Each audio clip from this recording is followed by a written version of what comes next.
We do like half a war? 420 million GP? Half a war? Is this the meta?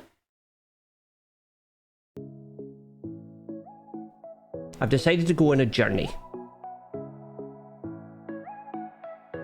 Aldous Sandflys is leaving port. 100 million GP, 200 million GP, 300 million GP, and so on.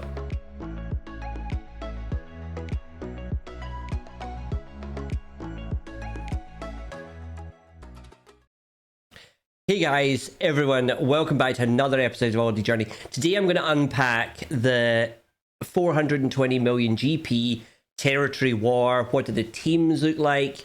What's the importance? How it's set up?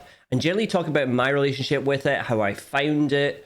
And yeah, let's talk. Let's talk today. We'll also show some of the teams and some of the defenses, and I'll put it up.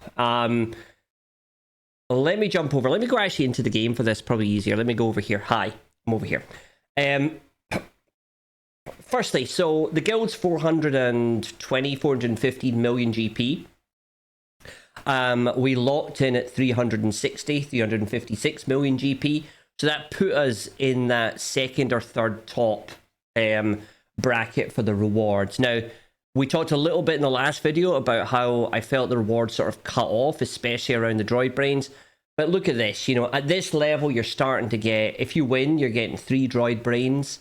If you lose, you're still getting 1, I believe. Yeah, 1 droid brain. So you're getting those valuable rewards. Very, very useful. You're getting the things to re-roll as well. So you're getting to re-roll datacrons as well. That stuff's starting to stack up as well. So really, you're in a great place. So this is initially my initial thoughts is actually you probably need your guild to do TW and get the rewards. You probably want to look for a guild that's being able to lock in and getting these droid brains. So let's see where they disappear. They disappear here. So you need to be 300 million GP first, 300 GP million plus to start getting any droid brains. So I think if I was advising a new player, I had that incredibly good experience back in the Banters of the Empire where great starter guild picks you up, takes you on. One of the early kind of moves you probably want to try and make is try and find a TW guild. Try and find a guild that's locking in at more than 300 million GP. Now, you're probably going to need to be a 7 or 8 million before you get that point. Or certainly 6 to be on the average, but certainly something where the rewards really start to kick in, and even more, you really ramp up. You've seen. Now, my guild will probably, this guild here, I'm sure they'll lock in at 360 soon. In fact, actually, I think we've probably grown by about 5 million since this last TW. So they'll soon be heading for this 5 droid brains. Now, they are so important now. You look at Galactic Legend Ahsoka Tano coming to the game. That's going to mean more and more Relic 9s are going to be needed, and you're going to need those droid brains. So I think the rewards, firstly, very, very good. I'm going to jump back and look at the board. We're still able to review the last one we did. So let me just jump in here and show you the board. 35 teams a zone. So whereas previously I've been using 22, 35 is starting to get high. It's starting to get into that slightly grindy, slightly too many battles for me. But I think there's a very nice meta here at this 420 million GP area where the real meta defense, or every defense we've seen and every offense we've seen basically involves having basically 2 impossible front zones. But unlike the egg strategy, when you cracked through that, everything was terrible. What you'll actually see is you start to get solid teams in every single zone. So a guild like the size of mine starts to put pretty serious teams in every single one, and we'll kind of flick through. You'll start to see things go past. But what eventually happens is, to essentially win, you clear half the board. I think that I don't really see a way that you'd be able to clear the full board the way the defenses are going. So every single front zone is pretty much 35 GLs on the top and 35 GLs on the bottom. Maybe there'd be some sneaky Omicron teams kind of mixed in there. But that's essentially what you'll get. So this is kind of the meta. The meta is kind of half a TW. You're not really doing the full TW. So I guess that does reduce some of the teams that you would have to use, or some of the effort. But 35 for me is starting to get up there as being kind of a high amount of battles. I'll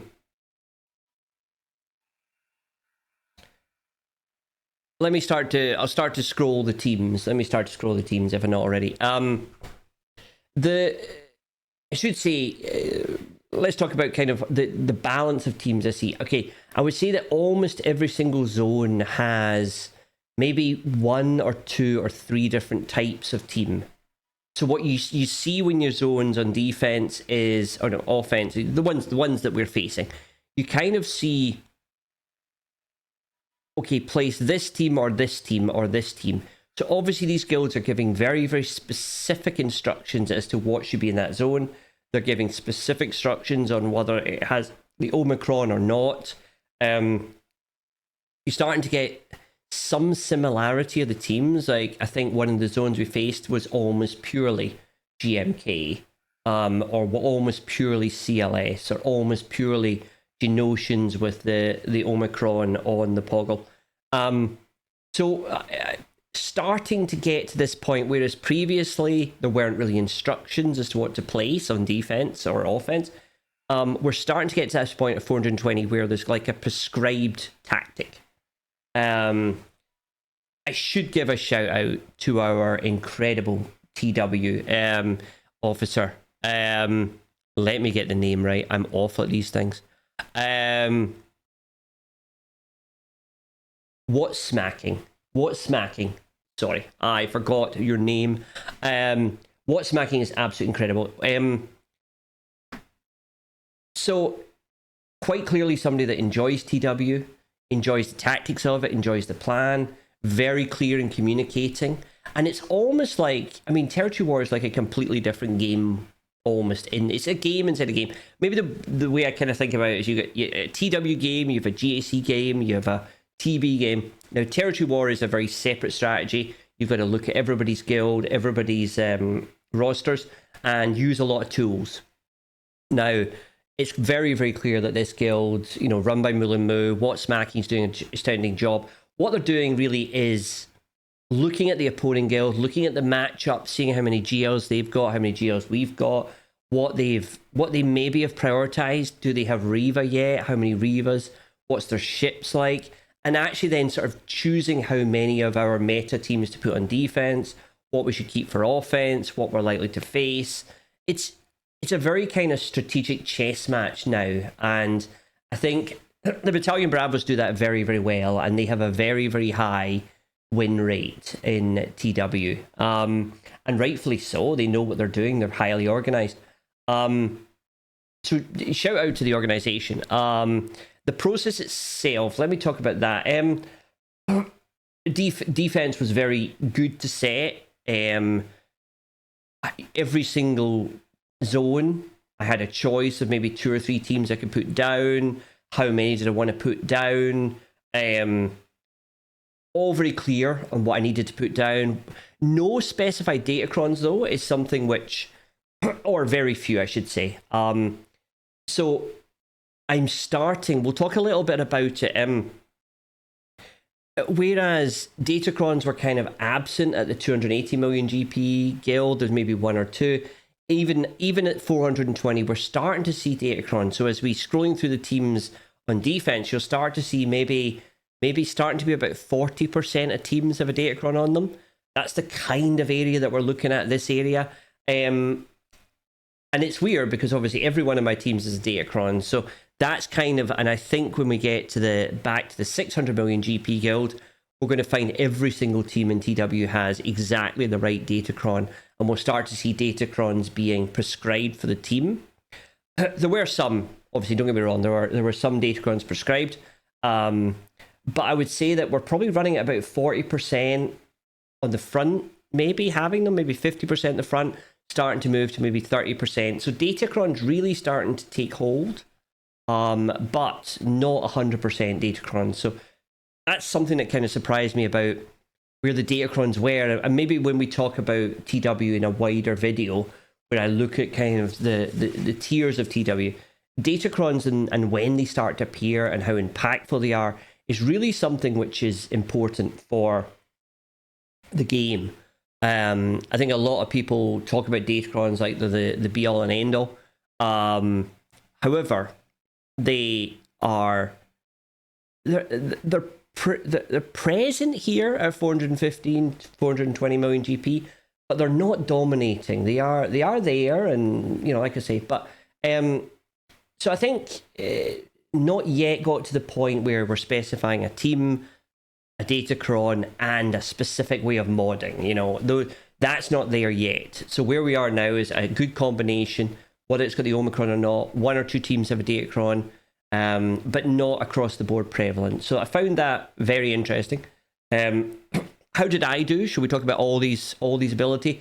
Well, I placed my defense as always. 462 on defense, offense 310. And I should say the wonderful rogue actions. I totally forgot about blocking the zone off. And that was a thing that we used to do. So Aldy had 19 attacks. 19 attacks for 310 manners. So cleanups in there as well, I can imagine. So anyway, I'd forgotten about blocking the zone off and counting the number of battles people did. So that's kind of I totally forgotten about that. But it was nice to see, and something that I'd forgotten was a thing that you did. Now, we've now done our second TW, and we won both of them. Both of them quite good, both of them quite dominating, both of them highly organised. I would say that we are a West of Coast America base guild, I think. People like, obviously, we know Dr. Zeppers. I met him. I was honoured enough to meet him in LA last year. I know, Night War. I think these people are slightly more towards that part of the country, the West Coast of America. So, of course, the guild does wake up a little bit late, maybe 4 or 5 hours to go. If so, there is a little bit of a last minute kind of. A lot of teams got cleared, shall I say, in the last couple of hours. But even before then, there'd been a lot cleared, so it was quite consistent throughout. And I enjoyed it. I would say the pressure is starting to move up, and it's starting to get more. The teams aren't easy to beat. I have failed one or two. And quite surprisingly, you just go in and suddenly you're dead, and it's like, oh, well, that happened. But the game mode is still enjoyable, I'd say. I'd say that there's a nice balance of teams. I think everyone's able to kind of clear a few. If you look at the attack statistics and defense statistics, everyone that's joining is getting their rewards. They're getting good banners. They're placing defense. So very good engagement. And that's a testament to the Bravos. Well done. So I think it's a solid thing. I think that this guild is clearly good at TW. Everyone's getting the rewards, lots of good joining, and getting good rewards for it. So I have to say, quite a positive experience. Yeah, it was good. It was good, and I think at this point, it is. You can feel it's a guild versus a guild. You can feel like you see that they've got some weaker teams and some stronger teams, and you've got some weaker teams and stronger teams, and you can pick, I'll hit the highest one. I'll hit just back into the kind of that skill judgment, kind of knowing your roster, knowing what you can beat, knowing what you're confident. I should say, as I'm unpacking TW, I'm going to give a shout out to CG here. CG have done an incredible job. It's the first time that's ever been said. CG have done an incredible job with Omicrons in TW. There are a few Omicrons, and also in GAC, shall I say. I am finding a huge difference between TW and GAC from what teams will work in one and what teams work in others, purely through their Omicrons or their game mode specific leaderships or kits. The Poggle Omicron is an incredible thing. The Juhani Omicron, also an amazing thing. The Phasma Omicron. These are three perfect examples where CG have given one character an Omicron, and you literally, I don't think I'll see it when I get to a 600 million GP guild. Maybe I might see a Phasma, maybe a Juhani, I don't know. But they really have found a way to differentiate TW from JC, to differentiate counters from each other. And I'm often have to kind of pause and stop and go, right, no, that person has 3 JAC Omicrons, therefore they is on active. Or that team I'm facing has a TW Omicron, so even though I look at it and think that's terrible, actually, it is very, very good. So I really have to take my hat off to CG for using Omicrons correctly to differentiate game modes, to give a different experience, different counters, different things to watch out for, and a different game. So I've really grown to kind of enjoy TW. There's a sentence I never thought I'd say. And really starting to kind of appreciate the subtlety of the game mode, the planning, the strategy, the chess match of it, the communication, the communication on defense, communication on offense. But I have to say it's very, very enjoyable at this level because we haven't yet got to the ultra prescribed modding, the ultra prescribed datacron, the ultra prescribed counter that must be used. Nobody's remodding for TW. It's just you're still able to make decisions yourself. You're still able to enjoy, and you don't feel as though you've handed your account over to someone else who's just going to tell you what to do. You're making these decisions. You're picking the teams to hit. You're hitting them. You're responsible, and it is good. I think TW at this area in particular is in a pretty healthy space. The only thing I would change is maybe the 35 starting to get up there. Maybe 30 would be more appropriate. Less of a kind of a anyway, and the Omicrons make it very good. Anyway, that's all for today. I hope you've enjoyed TW. Hope you've seen the teams. I'll try and I'll scroll past them. Yeah, enjoy your TW, everyone. Enjoy your rewards. Enjoy your droid brains. All these droid brains, all these got. These is saving me hundreds of crystals. Anyway, until next time, have an incredible one. Enjoy your swiggle. May the force be with you. And good night. Aldy's Journey.